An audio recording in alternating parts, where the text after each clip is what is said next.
Hello and welcome to Business Standard Views of the Week. How should India open up as the second COVID wave recedes? What should be the government's top priority if it wants to successfully combat this once-in-a-century disaster? Can we imagine a different future for India in the remaining 3 years of PM Modi's second term? Subscribe to Business Standard and read this week's top opinion pieces to find out. We start with a forward-looking column that has crucial advice for policymakers on how to lift the lockdowns currently in place across the country. India appears to have left the worst of the second COVID wave behind. However, opening up fully too early would mean exposing ourselves to a third wave. At the same time, keeping activity restrictions at current levels till at least 3/4 of the population have been vaccinated may also be an unreasonable goal. In his latest column, Neelkant Mishra suggests a more data-driven and calibrated approach that may help balance the risks to lives and livelihoods. Sticking with the theme of recovery, we bring you a Business Standard editorial comment that points the government in the right direction. The government has done well to restart the free food grain distribution program for the vulnerable sections of the population. It is also open to increasing allocation under the Mahatma Gandhi National Rural Employment Guarantee Act. Arguing that this may still not be enough, Business Standard points out what actions the government must take on a priority basis to mitigate COVID's impact. Next up, we bring you a column that delves into the government's actions on the vaccination front.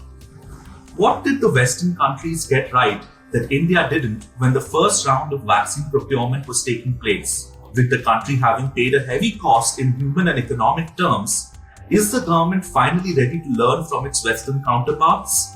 Prosenjit Datta answers these questions in his latest column. On the topic of learning from one's mistakes, most key indicators, from economic ones to those related to human development and society, suggest that the first 7 years of Narendra Modi's prime ministership have fallen short on achievements. Business Standard provides the prescription needed to build a different future for India in the remaining years of his second term. Continuing with the theme of India's future, are you touchy about people describing the B1617 variant of COVID-19 as the Indian variant? Do you think it damages India's image on the global stage? Do you think it's absurd that an African nation would offer aid to our country? Warning that there could be worse reputational damage ahead, Shekhar Gupta's latest column lists out the factors that could shatter India's aspiring superpower image. Next up, we bring you an incisive opinion piece on the economy. For 2 years running, the union government's budget numbers on revenue showed a large variation between those that were presented as the revised estimates in the first week of February and just about 4 months later as the provisional actuals. This rattled the faith of many in the sanctity of these numbers. Provisional actuals of the budget for 2020-21 have once again varied sharply from the revised estimates. While the variation provides the government fiscal cushion, A.K. Bhattacharya's latest column argues that it also raises important questions. From the broader economy, we move to a specific sector of interest. In his latest column, T.N. Menon identifies a sector that could become the bedrock of the economy if properly managed.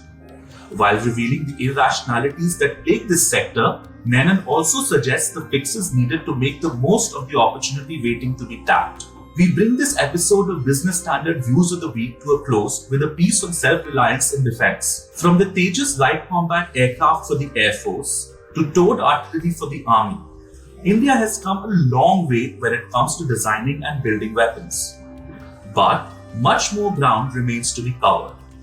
With that in mind, Ajay Shukla's latest column explains what the Ministry of Defence must do if it's serious about Atmanirbhar Bharat. Find the links to these columns and editorials in the video description below. For more insights and analysis in the world of business, finance and politics, subscribe to this channel and click on the bell icon.